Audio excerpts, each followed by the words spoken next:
artists throughout the world. So if you'd like to have your poetry heard on the radio station, you can come see me. I'm in the back. If I like what I hear and I can catch it, because I know it gets kind of crazy at the end of open mic, I'll come see you. You can also follow me on Twitter at HoneyB1980, that's HoneyB 1980, and also follow our radio station at WRTR Radio on Twitter as well. So, I'm here usually every Thursday, just about. So, those who see me on stage know that I am newly single. So, I'm still going through the whole motions of everything. I understand. So, I wrote a new poem. Started last week, and so this is the first time we actually decided to set. And I'm just hoping I can get through this.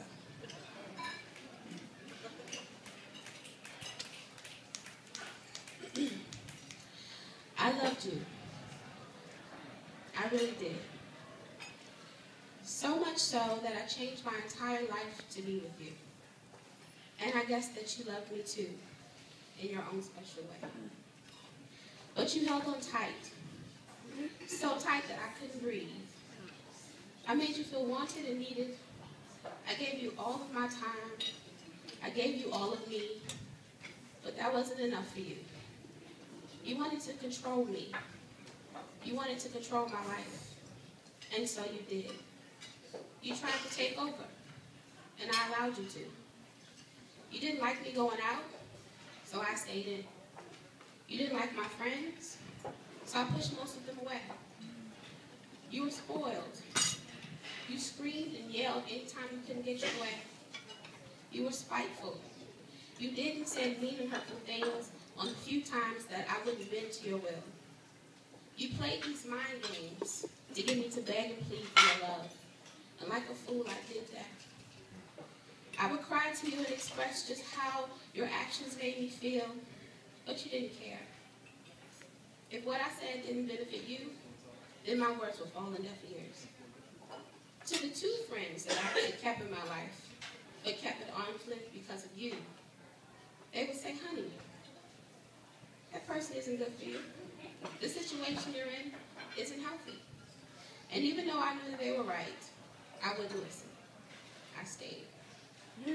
You gave me ultimatum after ultimatum, and I gave in willingly to whatever you wanted.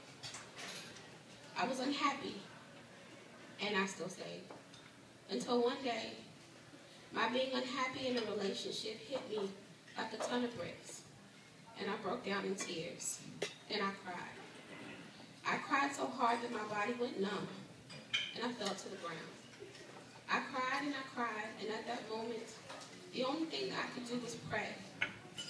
So I pressed my hands together, and I looked up to the sky and said, God, you know my heart. If this isn't the person that I should be with, please give me a sign. And the very next day, God showed me that sign in the form of your selfishness.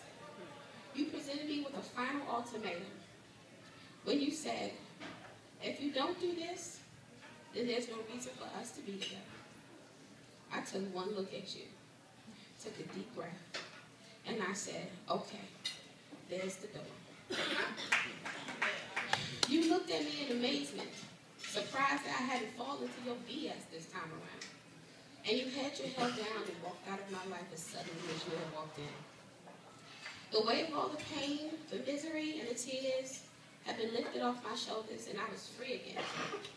Weeks go by, and I start to tap back into the old me. And then you reached out to me, trying to get back with me, telling me that you realize that I'm all you need.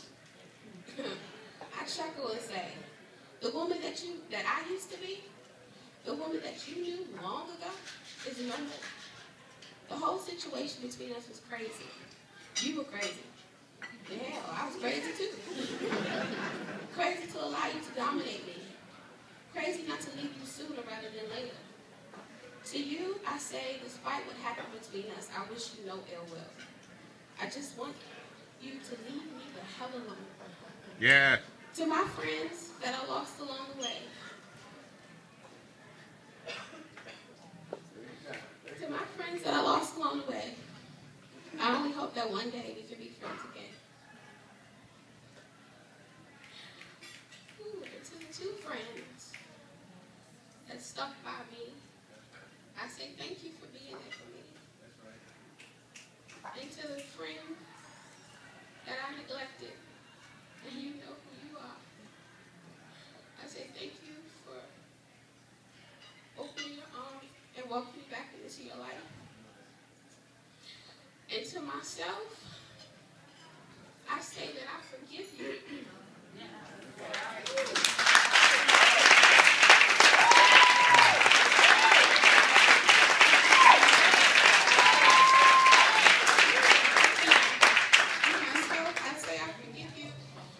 Allowing someone to take control over your life. You are strong and amazing and beautiful amongst all. Now, there's only one thing to do. It's just to pick up the pieces